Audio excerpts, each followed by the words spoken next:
तो जैसा कि लास्ट एपिसोड में हम लोगों ने देखा था कि जाओ युन डुगु क्यूबाई बनकर घूम रहा होता है, मगर जब डुगु फैमिली का एक रियल यंग मास्टर वहां पर पहुंचता है तो उसे जब ये बात पता चलती है कि वहां पर कोई डुगु क्यूबाई नाम का बंदा है तो वो सब लोगों से कहता है कि ये मेरी डुगु फैमिली का बंदा नहीं है, मगर कोई भी उसकी बात का यकीन नहीं करता। इसलिए वो फौरन से वानजियन विला जा पहुंचता है। वहां पर जाकर वो उन लोगों से कहता है कि डुगु क्यूबाई को बाहर निकालो, मगर वानजियन विला का यंग मास्टर कहता है वो यहाँ पे इस वक्त मौजूद नहीं है। मगर कुछ ही देर में जाओ युन उसके पीछे से आ जाता है और वो आते साथ ही उस बाइटियन को अपने गले लगा लेता है और कहता है कि मेरे भतीजे तुम यहाँ पे हो। ये सुनकर वहां पे मौजूद लोग हैरान हो जाते हैं और कहते हैं कि क्या ये लड़का वाकई में डुगु क्यूबाई का रिश्तेदार है। तो दूसरा बंदा कहता है मुझे यकीन नहीं आ रहा, ये लड़का वाकई में डुगु क्यूबाई है। और इस तरफ आउशियन भी कहता है कि क्या तुम दोनों एक दूसरे को जानते हो, मगर डुगु बाइटियन कहता है कि मुझसे दूर हटो, बिला वजह के रिश्तेदारी मत जोड़ो मुझसे। मगर जाओ युन कहता है कि मेरे प्यारे भतीजे तुम मुझे नहीं पहचान रहे। मगर बाइटियन कहता है कि मुझसे दूर रहो और बिला वजह का फायदा उठाने की कोशिश मत करना। मैं तुम्हें बिल्कुल भी नहीं जानता, इसलिए मेरे साथ कोई भी कनेक्शन बनाने की जरूरत नहीं, क्योंकि मैं डुगु फैमिली का यंग मास्टर हूँ और मैं अपनी फैमिली के सारे ही मेंबर्स को जानता हूँ। तुम्हारे नाम से हमारी फैमिली का कोई भी मेंबर मौजूद नहीं है। ये सुनकर जाओ युन कहता है कि अच्छा ऐसी बात है तो फिर मुझे बताओ कि डुगु जियान वो तुम्हारा क्या लगता है। तो फिर डुगु बाइटियन कहता है कि तुम हमारे एंसेस्टर की बात कर रहे हो, वो तो मेरे ग्रैंडफादर के भी अंकल हैं।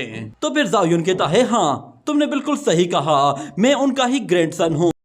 मेरा ग्रैंडफादर वो तुम्हारे ग्रैंडफादर का अंकल है, मैं भी तुम्हारा ही अंकल हूँ। ये बात सुनकर डुगु बाइटियन कहता है क्या वाकई में ऐसा ही है?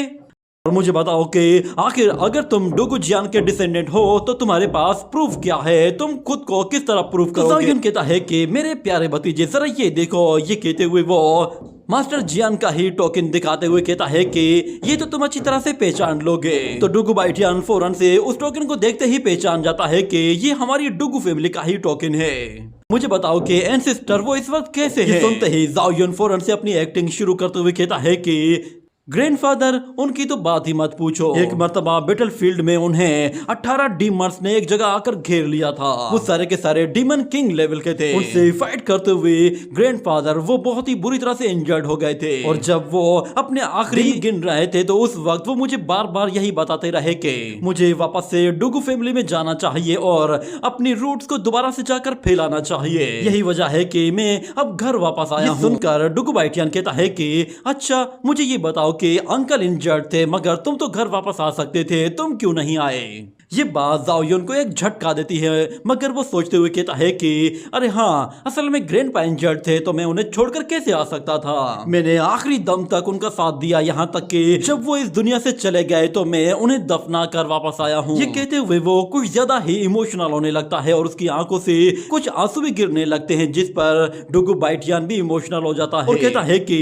अंकल मैं मान गया हूँ कि आप ही हमारे डुगु फैमिली के मेंबर हैं, मगर मैंने आप पर शक किया इसलिए मुझे माफ कर दीजिए। ये कहते हुए वो रोना शुरू कर देता है और कहता है कि हमारे बेचारे ग्रैंडफादर वो बेमौत मारे गए। मगर जाओ युन उसे गले लगा लेता है और उसे दिलासा देना शुरू कर देता है और कहता है कि तुम फिक्र मत करो, मैं तुम्हारे साथ मौजूद हूँ। तो कहते हुए वो फौरन से उस डुगु मास्टर की दी हुई वही बुक बाहर निकालता है और डुगु बाइटियन से कहता है कि ये एक स्पेस मैनुअल बुक ग्रैंडपा ने कहा था कि ये बुक मैं डुगु फैमिली के किसी यंग मास्टर को दूं। यूं समझ लो कि ये तुम्हारे लिए एक छोटा सा गिफ्ट है। स्पेस मैनुअल बुक का सुनकर वो लड़का चौंक जाता है और फौरन से उस किताब को खोल कर देखता है और फिर जाओ युन कहता है कि अब बताओ क्या तुम अब भी मुझ पर शक करोगे? ये सुनकर डुगु बाइटियन फिर से उसे गले लगा लेता है और कहता है कि मुझे माफ कर दीजिए, अब मुझे यकीन आ चुका है कि आप ही मेरे अंकल हैं। यकीन जानिए मैं आप पर बिल्कुल भी शक नहीं करना चाहता था, मगर ग्रैंडफादर जियान वो हमारे लेजेंड थे, उनके पास हर तरह की नॉलेज मौजूद थी। वो बेचारे इस तरह मारे जाएंगे इसका मैंने कभी सोचा भी नहीं था। ये सुनकर जाओ युन उसे फिर से गले लगा लेता है और कहता है कि तुम टेंशन मत लो, तुम्हारा अंकल तुम्हारे साथ मौजूद है, इसीलिए अब मैं तुम्हें सब कुछ सिखाऊंगा। और इस तरह बाकी सारे लोग ये सब कुछ देखकर जाओ युन के लिए तालियां बजाना शुरू कर देते हैं और उसे अप्रिशिएट करते हैं कि वो अपने भतीजे को किस तरह हैंडल कर रहा है और उसने डुगु फैमिली के लिए क्या क्या कुर्बानियां दे दी हैं। आउशियन कहता है कि मैंने तो सोचा भी नहीं था कि युन जो कि एक आयरन हार्ट वाला बंदा है उसका दिल इतना ज्यादा नर्म होगा। और फिर इस तरह ब्रदर जिन हुआन कहता है कि इसे देखकर तो मुझे अपने भाई की याद आ रही है। वो सारे के सारे लोग इमोशनल होकर रोना शुरू कर देते हैं और कहते हैं कि सच में फैमिली की पावर ही कुछ और होती है। और इस तरफ जायुन कहता है कि शुक्र है कि मैंने अंकल बनने की प्रैक्टिस बहुत पहले ही कर ली थी। मेरी ये प्रैक्टिस अब बेकार में जाया नहीं गई। कम से कम इस लड़के को बेवकूफ बनाने में तो मैं कामयाब हो गया हूँ। अगले सीन में हमें दिखाया जाता है कि जायुन डुगु बाइटियान को स्पेस मैनुअल टेक्निक को सिखाने के लिए गाइड कर रहा होता है और उसे कहता है कि जैसे जैसे मैं बताऊं वैसे वैसे प्रैक्टिस करते जाओ, ये सीखना कुछ ज्यादा मुश्किल नहीं है। और हम देखते हैं कि डुगु बाइटियान बहुत ही जल्दी उस बुक को रीड कर लेता है और कहता है कि अंकल सच में आप तो लाजवाब हैं। आप जरूर एक सोर्ड मास्टर होंगे और आपने तो सोर्ड हार्ट को भी अच्छी तरीके से रियलाइज कर लिया होगा। ये सुनकर जाओयुन थोड़ा सा चौंक जाता है और कहता है कि सोर्ड हार्ट ये क्या होता है? तो फिर डुगु बाइटियान बताता है कि सोर्ड हार्ट का मतलब होता है अपने आप को अपनी सोर्ड के साथ फ्यूज करना। यानी कि जब हम अपने आप को सोर्ड के साथ फ्यूज करते हैं तो सोर्ड हमारी बॉडी का एक हिस्सा बन जाती है। वो उसे अभी बातें बताने ही वाला होता है मगर जाओयुन कहता है कि नहीं नहीं, मैं ऐसा कुछ भी नहीं जानता। ना ही मैं किसी सोर्ड इंटेंट के बारे में जानता हूँ, ना ही मैं सोर्ड हार्ट के बारे में कुछ ज्यादा जानता हूँ। मगर फिर डुगु बाइटियान कहता है कि सोर्ड हार्ट बहुत ही आसान है। इसमें बस हमें अपनी बॉडी को अपनी सोर्ड के साथ कंबाइन करना है और अपनी बॉडी को एक सोर्ड की तरह ही मूव करना। सोर्ड हार्ट के साथ जब हम प्रैक्टिस करते हैं तो हम एक सोर्ड मास्टर कहलाते हैं। मगर खैर, क्योंकि आपने काफी ज्यादा लंबा टाइम बाहर गुजारा है तो आप इसके बारे में कुछ ज्यादा नहीं जानते होंगे। हमारी फैमिली में ज्यादातर लोगों को प्रोसेस को सीखने के लिए बचपन से ही कह दिया जाता है। ज्यादातर लोग तो अपने बच्चों को 6 साल की उम्र में ही सोर्ड हार्ट को प्रैक्टिस करना सिखाना शुरू कर देते हैं और उसके लिए वो बच्चे फिर आइसोलेशन में चले जाते। तब तक वो लोग आइसोलेशन से बाहर नहीं आते जब तक वो लोग सोर्ड हार्ट को सीख ना जाए। जाओयुन उससे पूछता है कि मुझे बताओ कि तुम कितने लंबे टाइम से आइसोलेशन में मौजूद थे? तो फिर डुगु बाइटियान कहता है कि मैं पूरे 30 साल तक आइसोलेशन में था और मैंने 30 साल तक अपने सोर्ड हार्ट को प्रैक्टिस किया है। सुनकर जाओयुन भी हैरान हो जाता है और कहता है कि ये 5 साल का बच्चा बनकर गया था और एक अंकल बनकर बाहर निकला है। अब समझ में आने लगा है कि डुगु फैमिली के बच्चे ये बड़े हो जाते हैं तब भी ये अपने माँ बाप के इतने ज्यादा फर्माबरदार क्यों होते हैं। वो अभी ये बातें सोच ही रहा होता है कि इस तरफ डुगु बाइटियान कहता है कि क्या हुआ अंकल, आप परेशान लग रहे हैं। जाओयुन कहता है कि नहीं, कुछ भी नहीं, मैं तो बस तुम्हारे बारे में सोच रहा था। तुम सच में एक काफी अच्छे सोर्डमैन बन चुके हो। मैं बस ये सोच रहा था कि तुमने 30 साल तक जो भी सोर्ड प्रैक्टिस की है मैं वो देखना चाहता हूँ। मुझे भी तो पता चले कि आखिर आइसोलेशन में तुमने क्या कुछ सीखा। ये कहने की ही देर थी कि वो लड़का फौरन से अपनी सोर्ड निकाल लेता है और उसके साथ जाओयुन को अपने सोर्ड के जलवे दिखाने की कोशिश करता है और हमें दिखाया जाता है कि उसके सोर्ड अटैक्स इतने ज्यादा फास्ट और इतने एक्यूरेट होते हैं कि उन्हें देखकर जाओयुन भी बिल्कुल हक्का बक्का रह जाता है। और डुगु बाइटियान कहता है अंकल आप बताए कि मेरे स्किल्स कैसे हैं। मगर इस तरफ जाओयुन बिल्कुल हैरानी की हालत में खड़ा हुआ होता है और जानबूझकर वो डुगु बाइटियान से कहता है कि तुमने बस यही स्किल सीखे हैं, इस तरह तो तुम डुगु फैमिली का नाम मिट्टी में मिला दोगे। तुम डुगु फैमिली के यंग मास्टर हो, तुम्हें बहुत कुछ आना चाहिए।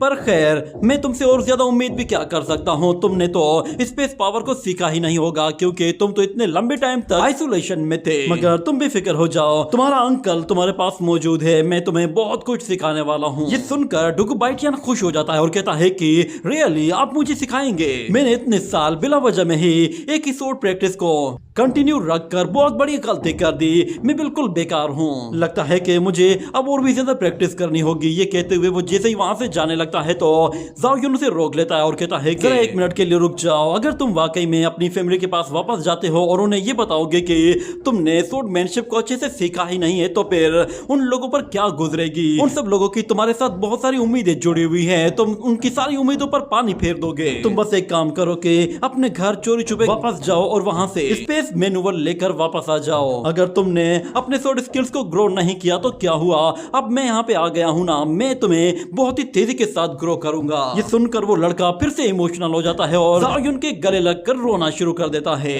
और कहता है कि अंकल सच में आप बहुत ही अच्छे हैं, पता नहीं आप पहले क्यों नहीं आए। मगर जाओयुन दिल ही दिल में खुश हो रहा होता है कि इसे सिखाने के बहाने में मैं भी स्पेस मैनुअल बुक को रीड कर लूंगा। और फिर दूसरी तरफ हमें दिखाया जाता है फेरिकिन को, वो वहां पर एक बोरियर के साथ अपीयर होती है और वो बंदा फेरिकिन से कहता है कि हम लोग यहाँ पर पहुंच गए हैं और मुझे लगता है कि अब शायद आपको मेरी जरूरत नहीं पड़ेगी, मुझे अब यहाँ से चले जाना चाहिए। मगर फेरिकिन कहती है कि अंकल आप मेरे प्रोटेक्टर हैं, इसलिए आपको मेरे साथ ही होना चाहिए। और ऊपर से मैं यहाँ पर स्वord प्रैक्टिस के लिए आई हूँ, तो आप अगर यहाँ पर रहेंगे और मुझे गाइड करेंगे तो ये ट्रिप बहुत ही अच्छी हो जाए। मगर उसका अंकल कहता है कि मैं आपको बस बेस्ट विशेस दे सकता हूँ, इसके अलावा मैं यहाँ पर आपका ज्यादा साथ नहीं दे पाऊंगा।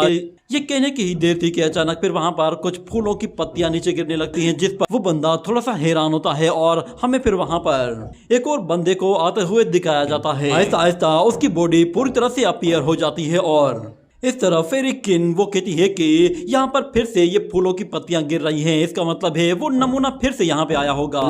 जिसके बाद वो लड़का वहां पर आते ही फेरिकिन से कहता है कि तुम ये बात जानती हो कि हम दोनों ऑलरेडी इंगेज हो चुके, इसलिए तुम्हें यहाँ पर किसी भी प्रोटेक्टर की जरूरत नहीं, मैं तुम्हें खुद से प्रोटेक्ट कर सकता हूँ। मगर फेरिकिन फौरन से अपनी सोट बाहर निकाल कर उसे अपने आप से दूर हटाती है और कहती है कि जुनशाओ मुझसे जरा दूरी बनाकर रखो, और वैसे भी मुझे तुम्हारे जैसे प्रोटेक्टर की जरूरत है ही नहीं। मगर वो लड़का कहता है कि अपनी होने वाली बीवी को प्रोटेक्ट करना तो मेरा फर्ज बनता है। मगर वो लड़की फिर से अपनी सोट उसकी गर्दन के करीब ले आती है और कहती है कि मैं यहाँ पर सिर्फ और सिर्फ अपने सेक्ट को रिप्रेजेंट करने के लिए एक सोड मीटिंग अटेंड करने आई हूँ, जहाँ पे मैं बहुत सारे न्यू सोड आइडियाज को भी अचीव कर पाऊंगी।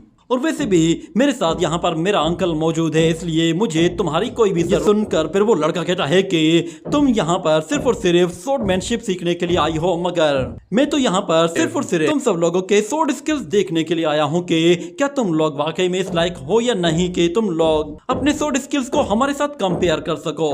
और वैसे भी इस पूरे के पूरे टेरिटरी में कोई भी ऐसा सोर्ड जीनियस नहीं है कि जो मेरे एक अटैक से खुद को बचा सके।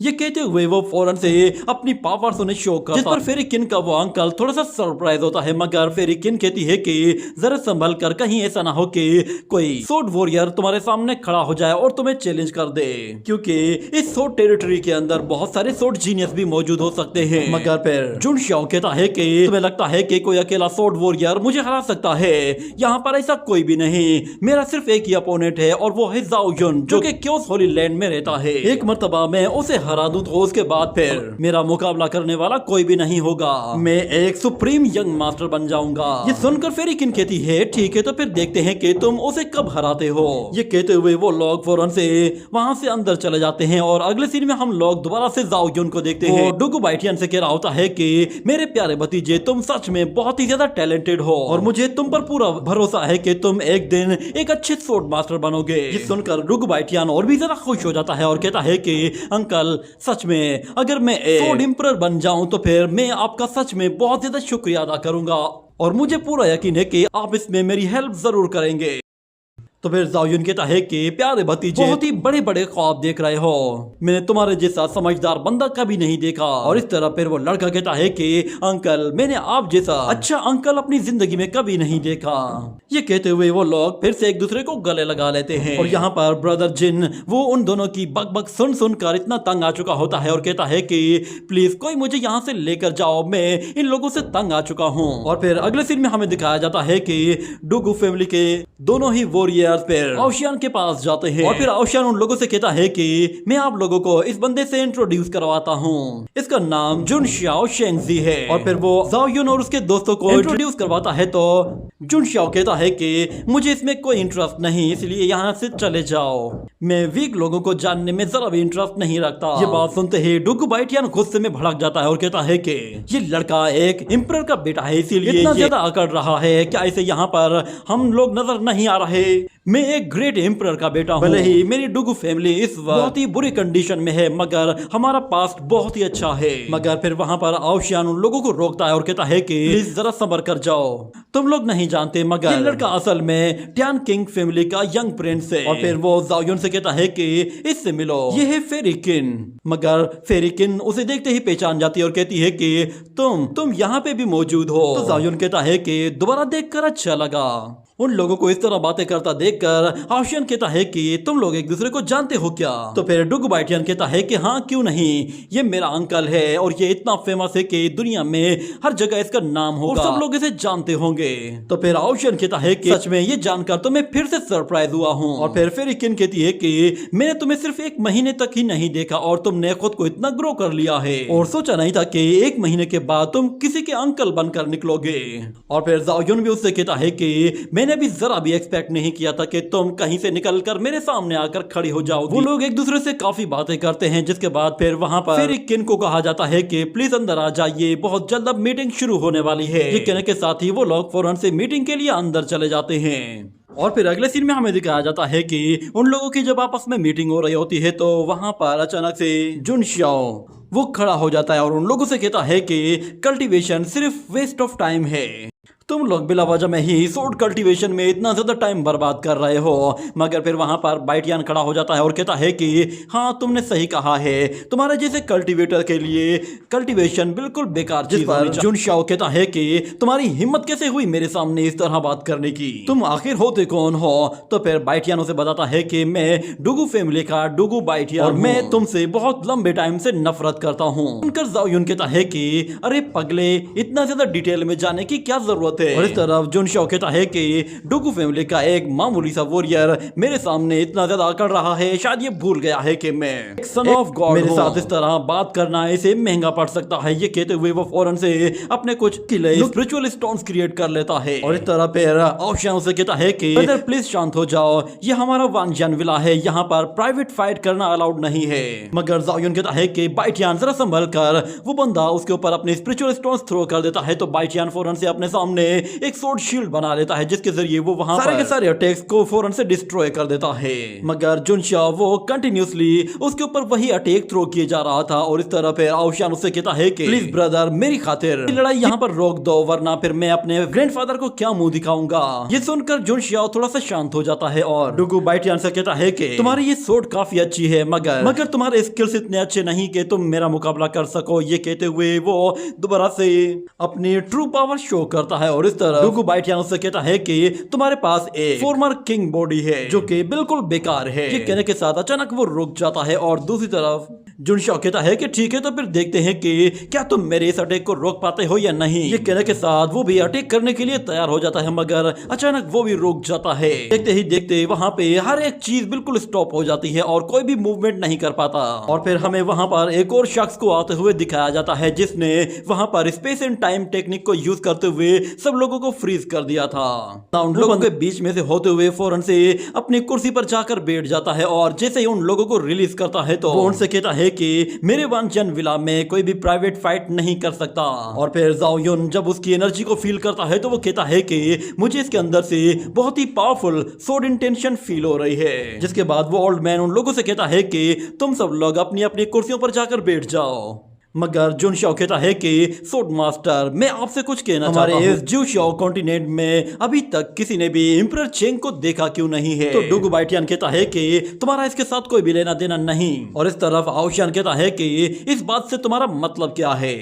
और इस तरह फिर फेरिकिन का अंकल भी गुस्से में खड़ा होने वाला था, मगर फेरिकिन उसे मना कर देती है। और बीच में बैठा हुआ मास्टर उन लोगों से कहता है कि सब लोग यहाँ पर अपनी अपनी जगह बैठे रहो और यहाँ के रूल्स को फॉलो। और हाँ, किसी को उकसाने की कोई भी जरूरत नहीं। कोई भी बंदा जो कि बाहर से आया हुआ है उसे यहाँ पर ज्यादा एरोगेट होने की भी जरूरत नहीं। यहाँ पर सिर्फ और सिर्फ बस इस बंदे ने एक ही बात कही है, तुम लोग इतने ज्यादा ऑफेंड क्यों हो रहे हो? ये बात सुनकर जाओयुन कहता है कि लगता है कि ये सोड मास्टर इस बात को इतना बुरा नहीं समझ रहा। मगर इस तरफ वो मास्टर उन लोगों से कहता है कि किसी की बात पर तुम लोग भड़क जाओ और गुस्से में आकर उल्टी सीधी हरकत करो तो फिर तुमसे ज्यादा बेवकूफ कोई भी नहीं होगा। और फिर वो जुन शाओ से कहता है इस दुनिया में हर तरह की सोड को इनलाइट किया जा सकता है, सिर्फ वे ऑफ सोड ही ऐसा मेथड है कि जिसके जरिए हेवन अर्थ में बैलेंस बनाया जा सकता है। मगर जुन शाओ कहता है कि क्या आप लोगों ने कभी क्योस एम्परर के बारे में सुना है? क्या ऐसा पॉसिबल है कि कभी कोई क्योस एम्परर पैदा हुआ हो? यहाँ पर जुन शाओ अब क्योस एम्परर पर सवाल उठाने लगा था, जिस पर आउशियान कहता है कि बस बहुत हो गया। और फिर वो मास्टर भी कहता है कि जुन शाओ, तुम इस वक्त क्वालिफाइड नहीं हो कि तुम मेरे सामने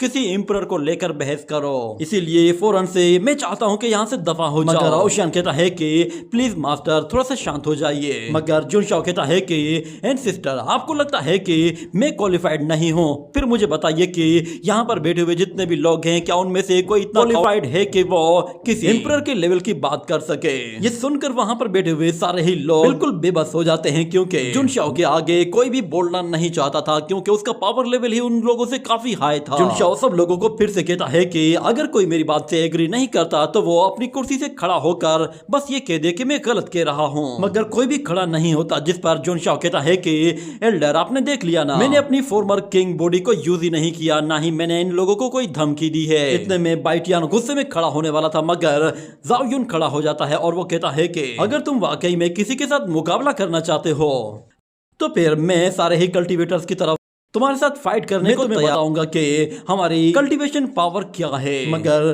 जुनशाओ कहता है कि तुम आखिर हो कौन जो यहाँ पर इन सबको रिप्रेजेंट करने के लिए आ गए हो। ओशन उसे बताता है कि डुगु ब्रदर इस वक्त सोर्ड कल्टीवेटर्स में काफी हाई रैंकिंग पे मौजूद है और आज की जनरेशन में ये सभी सोर्ड कल्टीवेटर्स में सबसे बेस्ट है। और फिर जाओ युन कहता है क्या हुआ, क्या तुम्हें डर लग रहा है? मगर जुनशाओ कहता है कि मैं सिर्फ और सिर्फ हेवनली रैंकिंग के वॉरियर्स का चैलेंज एक्सेप्ट करता हूँ, तुम्हारे जैसे लो लेवल के वॉरियर्स को फेस करके मैं अपनी बेइज्जती नहीं करवाना चाहता। मगर जाओ युन कहता है कि तुम जब फाइट करोगे तो तुम्हें पता चल जाएगा कि तुमने किसके साथ फाइट की है। तो जुनशाओ कहता है लगता है कि तुम्हारे अंदर काफी अकड़ है। सच में जब तुम मार खाकर जमीन पर पड़े रहोगे और उस वक्त जब तुम मेरे आगे गिड़गिड़ाओगे तो मैं तुम्हारे फेस एक्सप्रेशन देखूंगा, क्या ये ऐसे ही फेस एक्सप्रेशन रहेंगे या फिर मार खाने के बाद बदल जाएंगे। इतना कहने के बाद दोनों ही अपनी बॉडी से एक ऑरा रिलीज करते हैं और एक दूसरे से लड़ने के लिए तैयार हो जाते हैं। ये देखते ही फिर वहां पे मौजूद मास्टर उन लोगों की लड़ाई के लिए फौरन से अपनी एनर्जी का इस्तेमाल करते हुए वहां पर एक पोर्टल क्रिएट कर देता है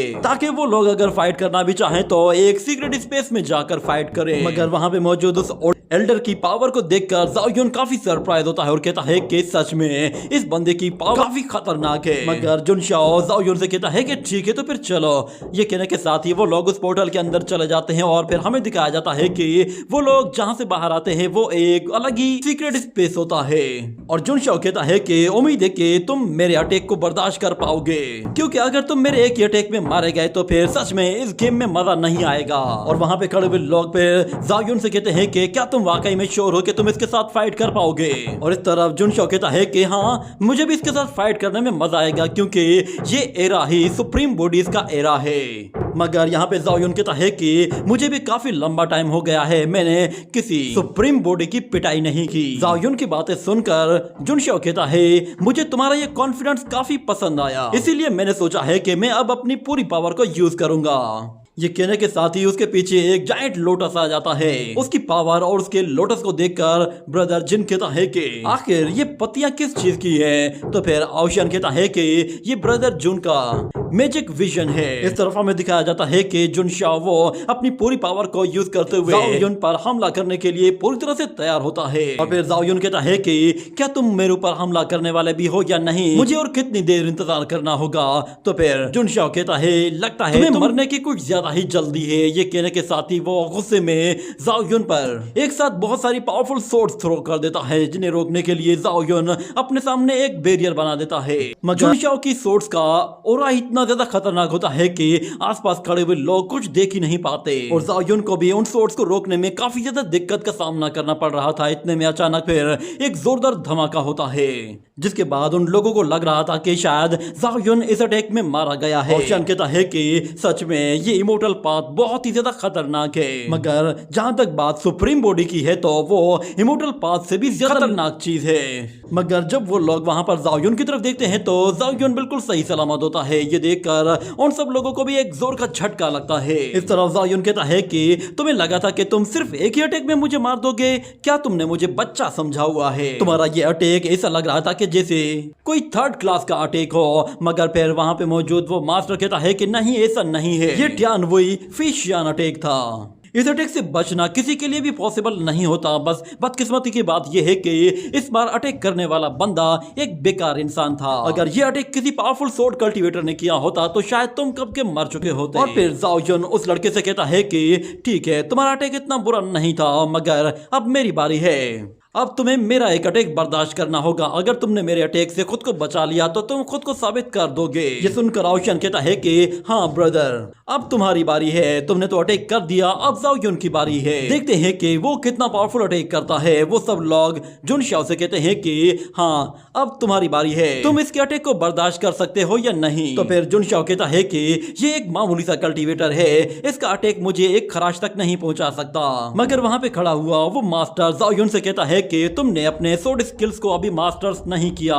मुझे लगता है कि अगर तुमने कोई पावरफुल अटैक करने की कोशिश की तो उससे तुम्हें भी नुकसान हो सकता है। मगर जाओ युन कहता है कि सीनियर आप बेफिक्र हो जाएं, मैं इसके लिए काफी कुछ तैयार कर चुका हूँ। मगर जुन शाओ कहता है कि डोगो क्यूबाई ज्यादा करने की जरूरत नहीं है, मैं आज सब लोगों के सामने ये साबित कर दूंगा कि तुम्हारे और मेरे बीच में कितना बड़ा गैप है। मगर जाओ युन कहता है ये तो बस इस अटैक के बाद ही पता चलेगा। ये कहते ही वो अपनी लाइटनिंग सूट के साथ एक पावरफुल अटैक करने की तैयारी करता है और अपनी एनर्जी को एक जगह इकट्ठा करना शुरू कर देता है। उसके पोस्टर को देखकर वो लोग चौंक जाते हैं और कहते हैं कि ये जरूर कोई ना कोई पावरफुल अटैक करने वाला है। आउशियान अपने ग्रैंडफादर से कहता है कि आखिर ये किस तरह की स्वॉर्डमैनशिप है, मैंने इस तरह का पोस्टर पहले कभी नहीं देखा। तो वो मास्टर कहता है कि ये अटैक जरूर डोगो जियान का है और इस लड़के ने ये अटैक डोगो जियान से ही सीखा होगा। ये सुनकर फिर दूसरी तरफ जुन शाओ कहता है कि ओ अच्छा, तो तुमने अपने एंसेस्टर से कुछ हासिल किया है। चलो देखते हैं कि तुम्हारे एंसेस्टर्स के अटैक में कितना दम है। मुझे लगता है कि इस अटैक को तैयार करने के लिए तुम अगर 100 साल भी लगा दो तो भी शायद तुम मेरा कुछ नहीं बिगाड़ पाओगे।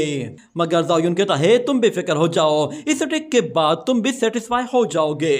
इतने में फिर हमें वहां पर बहुत ही ज्यादा लाइटनिंग दिखाई देती है, जिसे देखकर जुन शाओ को भी थोड़ा सा डर लगने लगा था। वो गुस्से में आकर कहता है कि चलो आओ हमला करो, किस बात का इंतजार कर रहे हो। मगर फिर फेरिकिन कहती है कि तुम्हें इतनी जल्दी किस बात की है, क्या तुम इस अटैक को हैंडल नहीं कर पा रहे। मगर जुन शाओ गुस्से में आकर कहता है कि ये मुमकिन ही नहीं कि मैं इसे न रोक पाऊं। इस तरफ जाओ युन जैसे ही अपनी एनर्जी को बढ़ाना शुरू करता है तो हमें उसके ऊपर एक बहुत बड़ी सोड दिखाई देती है। उसे देखते हुए वहां पे खड़ा हुआ वो ओल्ड मैन कहता है कि ये तो एक हेवनली डाओ होली लैंड सोड है। उसे वहां पर देखकर वो सब लोग काफी ज्यादा खुश होते हैं और कहते हैं कि लगता है कि इस मर्तबा जुन शाओ वो बहुत बड़ी मुसीबत में पड़ने वाला है। और वो लोग फिर जाओ युन से कहते हैं कि जरा और टाइम लो और अपने अटैक को और भी ज्यादा इंप्रूव करो। मगर दूसरी तरफ जुन शाओ वो देखता है कि वो सब लोग उसे सपोर्ट करने के लिए वहां पे खड़े हुए हैं और उसे चीयर अप कर रहे हैं। मगर जाओ युन को पूरा दिन गुजर जाता है और जब रात हो जाती है तो हम लोग दोबारा से उन लोगों को देखते हैं तो जाओ युन अभी भी उस सोड को होल्ड किए हुए होता है और अपनी एनर्जी एक जगह इकट्ठी करता जा रहा था। ये देखकर जुन शाओ कहता है कि आखिर और कितना टाइम लगेगा। मगर वहां पे खड़े हुए सब लोग जाओ युन से कह रहे होते हैं कि तुम्हें जितना टाइम चाहिए ले लो, मगर ये अटैक परफेक्ट होना चाहिए। वो सब लोग उसे चीयर करते हैं और कहते हैं कि और ज्यादा टाइम लो और अपना अटैक परफेक्ट करो। इसी के साथ ये एपिसोड यहीं पे ही एंड हो जाता है।